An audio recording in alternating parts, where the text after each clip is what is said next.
രഞ്ജിത്ത് രചനയും സംവിധാനവും നിർവഹിച്ച് 2002 പുറത്തിറങ്ങിയ ചിത്രമാണ് നന്ദനം. തിയേറ്ററുകളിൽ സൂപ്പർ ഹിറ്റായ ഈ ചിത്രത്തിലൂടെയായിരുന്നു പൃഥ്വിരാജ് സുകുമാരൻ എന്ന നടൻ്റെ അരങ്ങേറ്റം. പൃഥ്വിരാജ്, നവ്യ നായർ, രേവതി, കവിയൂർ പൊന്നമ്മ, ജഗതി ഇന്നസെന്റ്, സിദ്ദീഖ്, കലാരഞ്ജിനി, സുധീഷ് തുടങ്ങി വലിയൊരു താരനിര തന്നെ ചിത്രത്തിൽ പ്രമുഖ താരങ്ങളെല്ലാം നന്ദനത്തിൽ അണിനിരന്നിരുന്നു.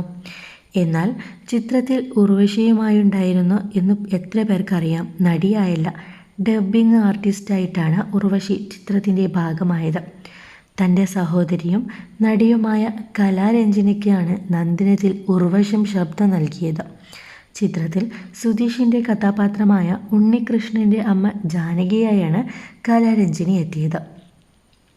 കലാരഞ്ജിനിയുടെ ശബ്ദത്തോട് വളരെ സാദൃശ്യമുള്ള ശബ്ദമായതിനാൽ തന്നെ പലരും ശ്രദ്ധിക്കാതെ പോയൊരു ശബ്ദ സാന്നിധ്യം കൂടിയാണ് ഉർവശിയുടേത്. തിരുവിതാംകൂർ സഹോദരി എന്നറിയപ്പെടുന്ന ലളിത, പത്മിനി, രാഖിണിമാരെ പോലെയാണ് മലയാള സിനിമയ്ക്ക് കലാരഞ്ജിനി.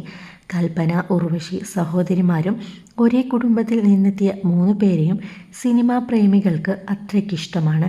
ഇവരിൽ ഏറ്റവും മികച്ച നടി ആരാണെന്ന് ചോദിച്ചാൽ രണ്ടാമതൊന്ന് ആലോചിക്കാതെ കൽപ്പനയും കലാരഞ്ജിനിയും എക്കാലവും എടുത്തു പറഞ്ഞിരുന്നത് ഉർവശിയുടെ പേരായിരുന്നു. ഉർവശിക്ക് പകരം ഉർവശി മാത്രമെന്ന് പ്രേക്ഷകരെ പോലെ ഈ സഹോദരിമാരും ഉറപ്പിച്ചു തന്നെ പറയാം. ഇതിൽ കൽപ്പന ഇന്ന് നമ്മളോടൊപ്പമില്ല.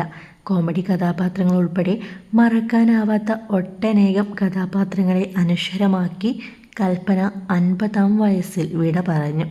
3 സഹോദരിമാരിൽ മൂത്തയാളാണ് കലാരഞ്ജിനി.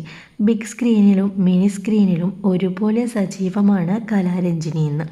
വിവിധ ഭാഷകളിലായി 700-ലധികം ചിത്രങ്ങളിൽ അഭിനയിച്ച ഉർവശി ഇപ്പോഴും സിനിമയിൽ സജീവമാണ്.